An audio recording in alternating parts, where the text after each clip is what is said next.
sukkandikoo en tout cas ci seen ay wax ñoom ñi nga xam ne ñoom la ñu doon déguerpir li ñu xamle mooy ni avertir ñu leen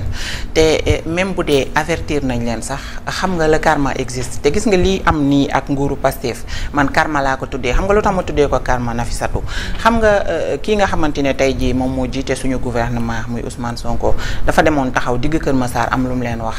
daf leen a waxoon ne moom am na foofu un terrain de 13 hectares terrain boobu noonu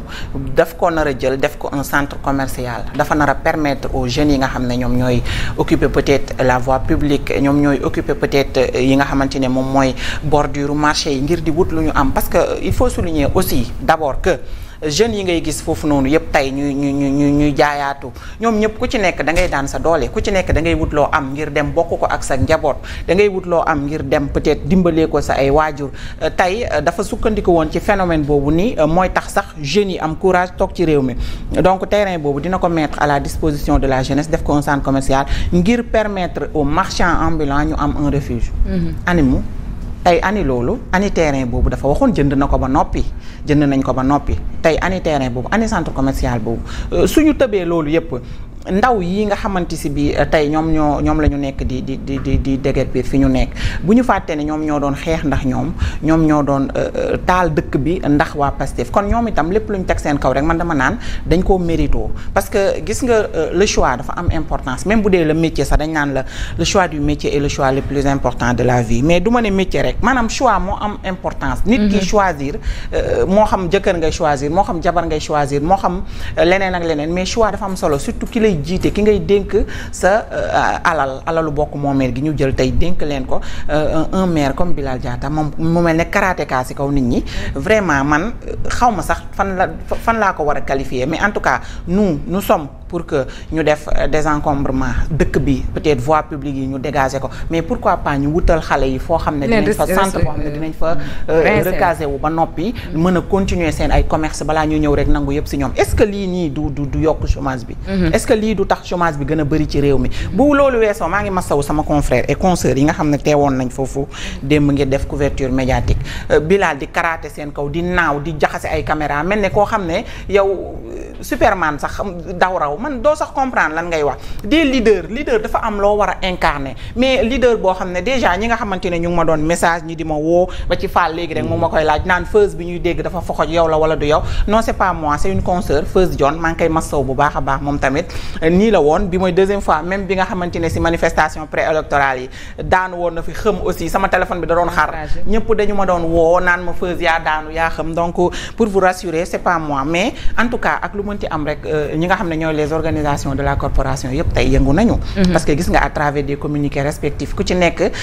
condamné nga li nga xamante ne moom la Bilal Diatta def wax nga ko léegi gisoon nañ ko mu brandir fi pistolet ak yeneen mais dans un gouvernement fii may tëjee nii dans un gouvernement boo xam ne ministres yi ay super héros lañu. Premier ministre moom duñ wax ay wax moom super fort président moo ko def super fort. bu loolu weesoo ñu gis des directeurs généraux yoo xam ne maanaam ay répondeurs automatiques lañu defante geeg dàggasante gi ñoom maanaam seen culture la bokk ñoom loolu la ñu xam moo tax genre yi tamit duñu bett mais en tout cas war nañu defaraat seen toogaay. bu baax a baax fi nga daanele peut-être foofu laay ñëwee ak Momo pour moins que ça souvent on voit que pour des faits moins le procureur dafay autosaisir pour yëkkati ay sanctions teg ko ci kuy néewal doole askan wala kuy museler la presse wala kuy toroxal doomu aadama mais à chaque fois qu'on voit des dérives yoo xamante ni dafay jugee ci nguur gu bees gi dañuy nemmeeku itam ñi nga xamante ni ñoom ñoo nekk ci wàllum yoon ñoo war a àtte dañ ciy ànd ak mutisme bu mat sëkk est-ce que loolu itam du dóor doom làq doom dans pour faire court. waaw non mais li ngay wax nii c'était les choses normales bu fekkoonte ne on était dans un pays normal. mais on est censé être dans un pays normal. Malheureusement on n'est pas dans un pays normal. On a arrêté d'être un pays normal il y a 20 mois. Non, c'est ce qui est vrai, ouais. Malheureusement. Ouais. Après les élections locales Nafi dama taxaw Parcelles jour bi verdict bi génnee gars yi di jubilé biir Parcelles laa taxaw benn boy bu takk bracelet Pastef ñëw ne ma grand suñu meeru dëkk bi kan la xam nga ko ma ne ko yow nga dëkk Parcelles ma dëkk Pikine nga votel Pastef di ma laaj meeru Parcelles bi fu mu dëkk ak ku mu doon ko da nga mooy tooñ pour vous dire que les gens dañoo toppoon kii bi nu mu tuddati euphorie bi di voter rek xamuñu woon kan lañ waroon a voter am na ku ko wax léegi xaw ma Mouhamed la xaw ma le Sénégal n'a eu que ce qu'il a mérité dëkk bu nekk yàlla jiit yu mel ni jiit yu mel ni population bi la leen di jox ñun ñoo choisir am ay njiit yu mel ni Bilal Diatta ñun ñoo leen choisir Bilal je veux pas utiliser un gros mot on est en direct mais Bilal vraiment pour man c'est pas un type normal bu nga xamante ne war na mën a nekk chef de quartier bay nekk maire war pour man c'est pas normal mais li ñu dal nii yëpp ñun ñoo ko teg suñu bopp bu fekkente ne ci presse bi la ñuy wax violence bi mu def démb ci presse bi mais lim ñu def ñun ñoo ko teg suñu bopp moi je ne compatis pas parce que lépp lu ñu dund ñoo ko teg suñu bopp il n'y a pas de hasard dans la vie soit da ngay dund les conséquences de tes actes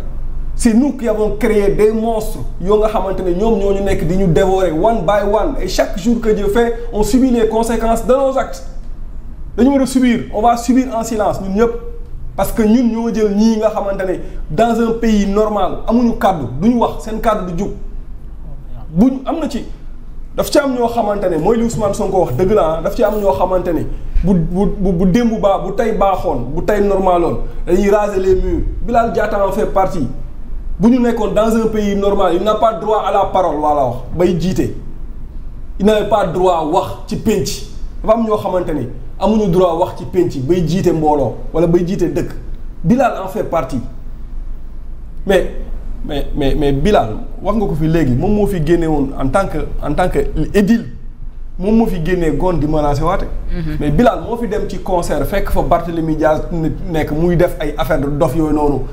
mais ñii tey mu doon buux doon leen buntu xataal mais ñooñu ñoo doon dagg vidéo yi doon ko def un héros. ba pare bi mu paree sax dogu malal au même instant dafa def déclaration devant cette même presse. ñoom ñoo ko def ñoom la doon brutaliser par rapport à la presse xoolal moomu. waaw li ngay wax c'est tellement vrai.